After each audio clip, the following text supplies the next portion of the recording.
بسم اللہ الرحمن الرحیم۔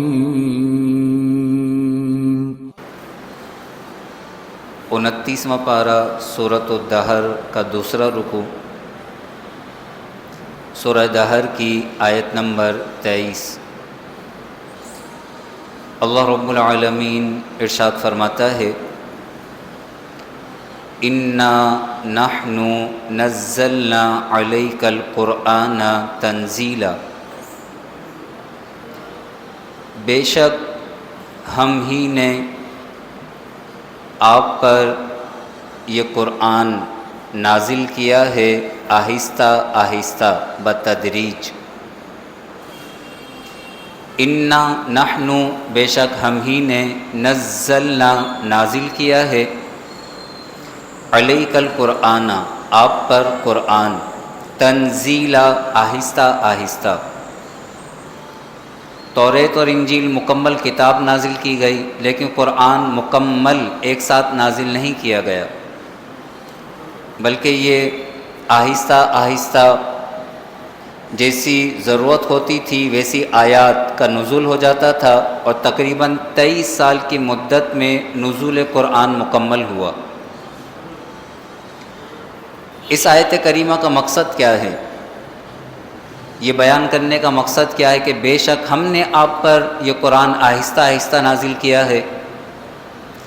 یہ در حقیقت اللہ تبارک و تعالی اپنے حبیب کو تسلی دے رہا ہے، ڈھارس بندھا رہا ہے کہ اے حبیب، یہ کفار اگرچہ ہمارے کلام کا انکار کر رہے ہیں اور اسے ہمارا کلام ماننے کے لیے تیار نہیں، تو آپ دل رنجیدہ نہ کریں۔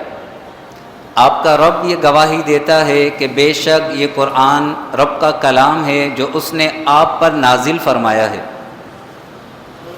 اور اس قرآن کے اندر آپ کو یہ حکم دیا گیا ہے کہ آپ اس قرآن کی وحی کو، قرآن کے احکامات کو لوگوں تک پہنچائیں۔ اور یہ ایک حقیقت ہے کہ انسان کو جب اس بات کا حکم دیا جائے جو بات انسان کو پسند نہ ہو، تو انسان ایک تو اس کا انکار کرنے لگتا ہے، اور پھر جو تبلیغ کرنے والا ہوتا ہے، حق بات کہنے والا ہوتا ہے، اس حق گو کا دشمن بن جاتا ہے، اور حق بات کہنے والے کے خلاف سازشیں کی جاتی ہیں، تکالیف دی جاتی ہیں، اور یہ کوشش کی جاتی ہے کہ کسی طرح یہ حق بات کہنا چھوڑ دے۔ یہ کفار کا طریقہ تھا۔ جب حضور علیہ الصلوۃ اللہ کے احکامات ان تک پہنچاتے، جن میں یہ بیان کیا جاتا کہ اللہ کے سوا کوئی معبود نہیں، یہ بت کچھ نہیں کر سکتے، ایک اللہ کی عبادت کرو، تو کفار حضور کے دشمن ہو گئے، تکالیف پہنچانے لگے۔ بعض کفار نے حضور علیہ السلام کو آفر کی کہ اگر مال چاہیے تو ہم مال دے دیتے ہیں، لیکن یہ بات نہیں کریں، ہمارے بتوں کو برا نہ کہیں۔ اگر آپ کسی حسین و جمیل عورت کے خواہاں ہیں تو ہم آپ کو حسین و جمیل عورت پیش کر دیتے ہیں۔ نعوذ باللہ من ذالک، مختلف آفریں کی گئیں کہ بس حضور علیہ السلام اللہ کے حکم کو نہ پہنچائیں۔ تو اللہ نے فرمایا فاصبر لحکم ربک، آپ صبر کیجئے اپنے رب کے حکم پر، لحکم ربک، آپ کے رب کا جو حکم ہے آپ اس پر صبر کیجئے، یعنی اپنے رب کے حکم کو لوگوں تک پہنچائیے۔ اگرچہ سامنے والا آپ کا دشمن ہو جائے، آپ کو تکالیف پہنچائے، لیکن آپ اپنے رب کا حکم پہنچائیے، اور اس پہنچانے پر آپ کو جو تکالیف دی جائیں ان تکالیف پر آپ صبر کیجئے۔ فاصبر لحکم ربک، اپنے رب کے حکم پر صبر کیجئے۔ وَلَا تُطِعْ مِنْهُمْ آثِمًا أَوْ كَفُورًا، اور ان میں سے کسی گناہ گار یا ناشکرے کی بات مت مانیے۔ آثماً گناہ گار کہا گیا، یہ عتبہ تھا۔ عتبہ نے حضور علیہ السلام سے یہ کہا کہ اگر آپ لڑکی چاہتے ہیں تو میں اپنی بیٹی بغیر مہر کے آپ کو دے دیتا ہوں، لیکن آپ یہ باتیں مت کریں۔ کفورا بڑا ناشکرہ، تو یہ بڑا ناشکرہ ولید بن مغیرہ کہنے لگا اگر آپ کو مال چاہیے تو میں آپ کو مال دیتا ہوں، لیکن آپ یہ حق بات نہ کریں، یعنی وہ حق تو نہیں کہتے تھے اسے، آپ یہ بات نہ کریں۔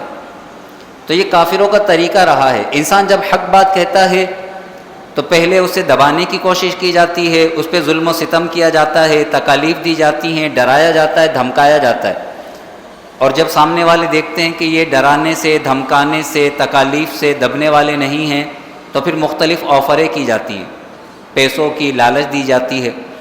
تو اللہ نے اپنے حبیب کو فرمایا، اے حبیب وَلَا تُطِعْ مِنْهُمْ، ان میں سے آثِمًا کسی بھی گناہ گار کی، او کفورا یا ناشکرے کی بات مت مانیے گا، بلکہ اپنے رب کے حکم پر آپ ثابت رہیے، آپ کے رب کا حکم جو ہے وہ آپ لوگوں تک پہنچائیے۔ وَاذْكُرِ اسْمَ رَبِّكَ، اور اپنے رب کے نام کا ذکر کیجئے، اپنے رب کے نام کو یاد کیجئے، اس کا ذکر کیجئے، بُكْرَةً وَأَصِيلًا، صبح اور شام، وَمِنَ اللَّيْلِ، اور کچھ رات یعنی رات کے کچھ حصے میں، فَاسْجُدْ لَهُ، اللہ کو سجدہ کیجئے، وَسَبِّحُ، اور اس کی پاکی بیان کیجئے، لَيْلًا طَوِيلًا، طویل رات، لمبی رات، یعنی رات میں لمبا قیام کیجئے اور لمبے قیام میں اپنے رب کی پاکی بیان کیجئے۔ بعض مفسرین فرمایا کہ یہاں ذکر کا عام حکم ہے، یعنی صبح شام رات اور پھر رات کی تنہائیوں میں لمبے قیام میں اللہ کا ذکر کیجئے، جس طرح بھی ہو، تلاوت قرآن کے ذریعے، اللہ کے ناموں کے ذریعے، ذکر و اذکار کے ذریعے، رات کی تنہائی میں، طویل رات میں اللہ کی پاکی بیان کیجئے۔ اور بعض مفسرین فرمائیں کہ یہاں ذکر سے مراد نماز، اگر نماز مراد لی جائے تو وَاذْكُرِ اسْمَ رَبِّكَ، اپنے رب کے نام کا ذکر کیجئے، یعنی نماز پڑھیے، نماز بھی اللہ کا ذکر ہے۔ اقیم الصلاۃ لذکری، میری یاد کے لیے نماز قائم کرو، تو نماز سب سے افضل ذکر ہے۔